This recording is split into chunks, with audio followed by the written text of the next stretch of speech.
Good day, ladies and gentlemen. Welcome back to Dialar's Twi'lek Tactics. I'm going to be doing this video completely from my phone, a little bit of a different video, since I am slow playing or going for Koraxia at a moderate pace.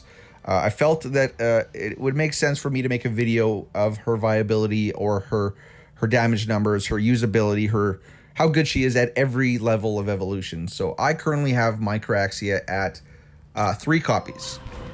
I should have a 4th copy shortly. Now, keep in mind with Koraxia that it costs on average US about $375 per copy if you're just outright purchasing the Astral tickets and not gaining them from other places. If you're just hard money, I want it now, that is the rough estimate cost. You can get tickets in other places, but I know they come in at a snail's pace. So Koraxia, first I want to talk about her at 2 copies. At 1 copy, she's pretty much completely unusable. At 2 copies, she was usable for points in endless battles. It did help, but it didn't give me max points. I could still use the put res on the team and get higher overall points than using a two copy Koraxia. Once I got her to 3 copies, then the points benefit and the damage that she did outweighed or was more effective or better than running a res on the team with Dom. So at 2 copies, she was also pretty much unusable. She really started actually being usable at 3 copies. Now, I'm going to say it again, keep in mind that if you're just going to straight outright buy her, 3 copies is about $1,100. So that is insane. And if I wasn't recouping some of that cost through YouTube, which I can write off those as a business expense, you make your own decision. Is it worth it? Is it not? Because yeah, I'm not going to get into that whole debate. I just want to show her off at 3 copies, but I am going to harp on that because it is what it is. Okay, so let's start off with Teradome. Teradome, obviously the it's been in the game since launch. It's an assassin or a melee focused dungeon, basically built for assassins. So I'm going to run the 4 assassins with Fiona, just for speed time. But let's see how Koraxia does at 3 copies in Teradome, and then we'll kind of make some judgment calls. So it's obviously going to be the Bailey and the Rickard show. I have them both at Hyper Evolved 120. You see Koraxia still underneath Bailey, but now she kind of jumps out ahead. Dom is going to kind of lag until that bomb goes off, and now he's just out in front and he's never going to look back. So Rickard and Dom are the engines that make assassin teams go. Both Bailey and Koraxia do have a lot of AoE in their kit, but you see Rickard and Dom are just going to continue to pull ahead, and Koraxia's gonna almost be 2 times my Bailey's damage. Now, also keep in mind, my Bailey is X30, exclusive 30, not hyper evolved. He's level 240. He's not hyper evolved, but he is Immo 3. So he is highly, I would call him still highly developed.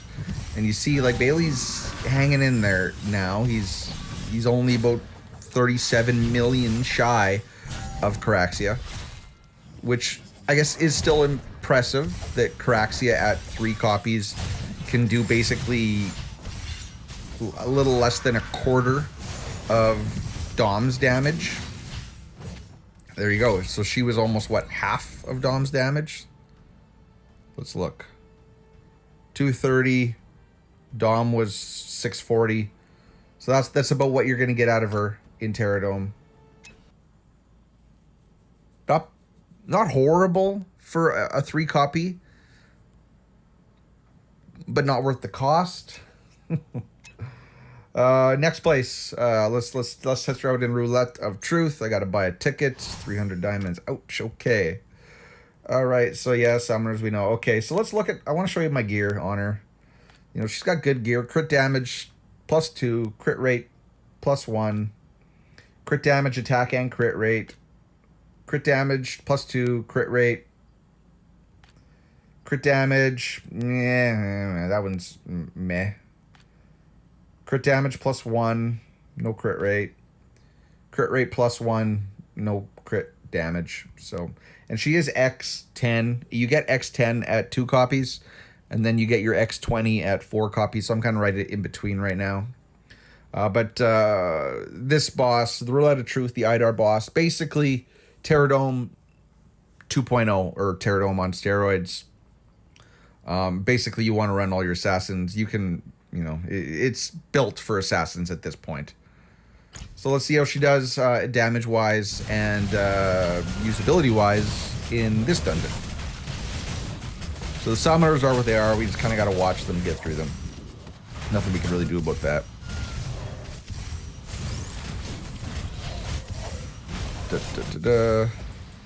Come on, summoners. Do something. They are doing something, but more on Koraxia. Like, I don't think I'm really gonna get some. Like, I don't feel like she's really gonna start pulling her weight until 4 copies. Because then I get her X20. You know, she can execute with her basic. Starts doing bad things or good things, depending on what side of the battlefield you're on. But that is a huge cost for one hero. That's $1,500. Okay, Koraxia, let's see what you can do on the damage meter here. So she might die because this is IDAR stage 7 or level 7, but she does get that 1 free revive, so she's not dead yet. Fiona's doing her thing, keeping her going, keeping her healthy. And you see, if you look at the damage meter again, it is, again, the Dom and Rickard show. And once again, she's doing marginally better than Bailey. Now, if I was to put Randall and Rakana in here, it's no contest. She'd probably beat them at 1 copy. But these are the 4 Triple S. So I'd say this is the most fair comparison. I should say there is another Triple S, that being Halentus. But Halentus is not built for Assassin PvE, where you have to stay within a area of effect to gain bonuses, because she is always porting to the back and doing AO or ranged attacks, and as such, she's not good for this kind of content. All right, so we are almost done. We got a third left on the boss, and she is doing about a third better than Bailey, and she's only doing about a third of the damage of the next highest assassin, being Rickard. So while not garbage, not trash. Oh, I got a piece. Okay, cool. Well, she's not trash there. She's definitely not impressive by any means at 3 copies. So now if we go to PvP, I'm just trying to think. Is there any story mode? No assassins. I know once she's fully evolved, she just blows through anything. But at this level, like here, we'll just throw in the assassins for poops and giggles. Pull Halentus out, and then put her in. Okay. I know I'm not going to mess around with team comps too much. I just want to show you guys how fast assassins still die in PvE content. Watch them actually beat it now. So no one's taking damage. That's because of the immunity from Fiona and my assassin's cloak doing their thing. Oh, well, I guess maybe for this stage I can win. Okay, all right, well, joke's on me. We'll see if they can get through the tanks, though. So, damage meter. Oddly enough, Koraxia is... 3 copy Koraxia is doing well compared to Dominic. But that's going to change now that we're all kind of pumping our crits into Dominic's mark. And yeah, there we go. Well, I am pleasantly surprised that this happened. This is stage 59 something in story, and Koraxia is holding her own. Okay, yeah. See the damage meter on that one.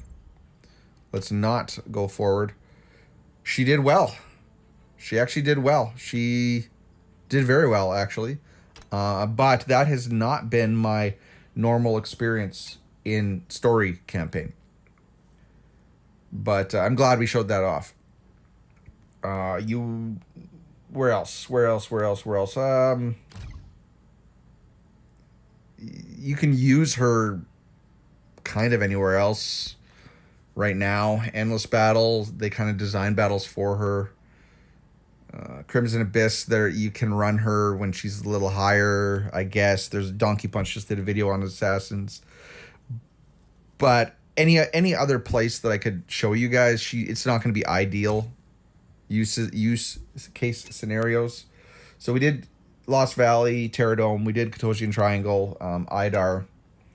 At PvP, if we want to start showing her off in some PvP, let's try to find an applicable team.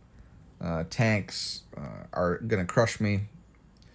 All these guys. I think there we go. Dr. Cuddle has an energy team. So let's pick my assassins. Let's get rid of Halentis, who is better in PvP, in my opinion. We're gonna run two battles, and then we're gonna call it. So let's run Koraxia first. Keep in mind that this is not the ideal energy setup because there's no Luke in the back. But let's try running it with Koraxia to begin with. So if we look at the damage meter, of course, Koraxia is also not doing too well off the hop here. And now she has fallen to last place. Fiona's dead. But we still won. Okay, well, whatever. That kind of showed everybody off. Let's find a different team here. All right, here's a more typical energy team. Kind of Suicide Jaina, which I don't agree with, but we're gonna run it anyway.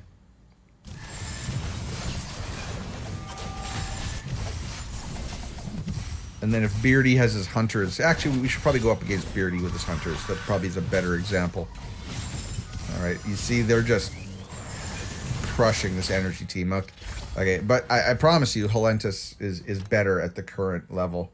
Let's find Beardy. No, that wasn't him. Why did everybody switch their spots? Okay, Beardy. Okay, Beardy's running the pinnacle, the current pinnacle of the hunter team.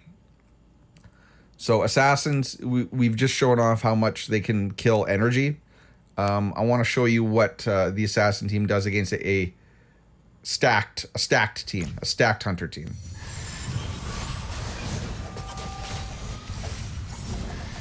So because of their immunity and Assassin's Cloak, they're not taking a whole lot of damage. Koraxia is dead. There we go. She's dead. And Fiona's dead. And Rickard's dead. And we're all dead.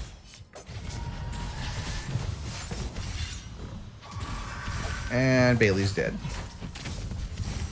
And now it is just Dom versus Leo. And that's not going to go well. Dom doesn't need his friends. There we go. Dead. Okay. Koraxia was the first one to go. She died really, really quickly. Now I want to show you what that fight looks like with Halentis, who is X30 as well. She is summit level 75. She is hyper evolved. She has weaker gear, in my opinion, than that 3-copy Koraxia. But she does do better in PvP at this stage of development. So you see Halentis ports in, does damage, ports out. Which is kind of ideal on a team like this.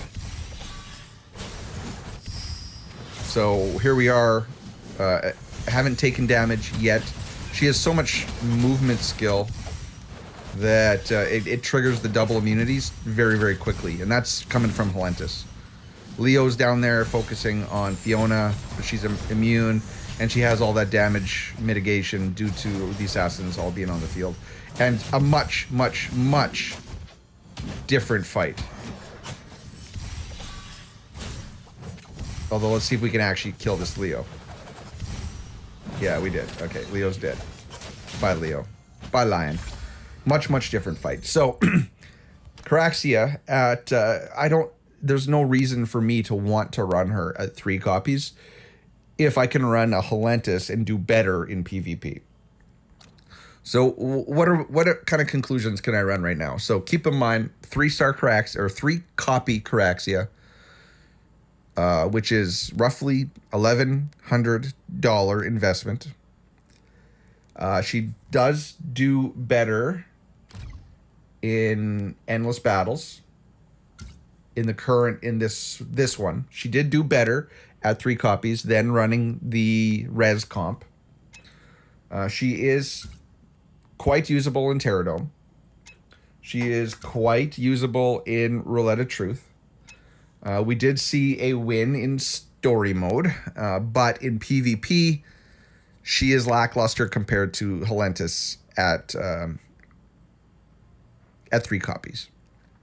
So I'm going to do this video every time I do an upgrade on her. I'm going to try to discuss her.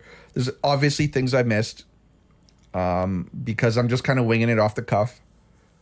But tell me what you think. Try to refrain from just she sucks or you're an idiot for going for her, stuff like that. It is what it is. She's in the game. I'm going to cover it. Okay? So, no word of the day other than Koraxia or whatever. Koraxia, tell me your thoughts. Let me know if this was at all informative. If you want me to continue going for her at a moderate pace and then covering her at every stage of evolution. We'll end it there. This should be interesting. Catch you in the next one, ladies and gentlemen. Cheers, peace, bye-bye.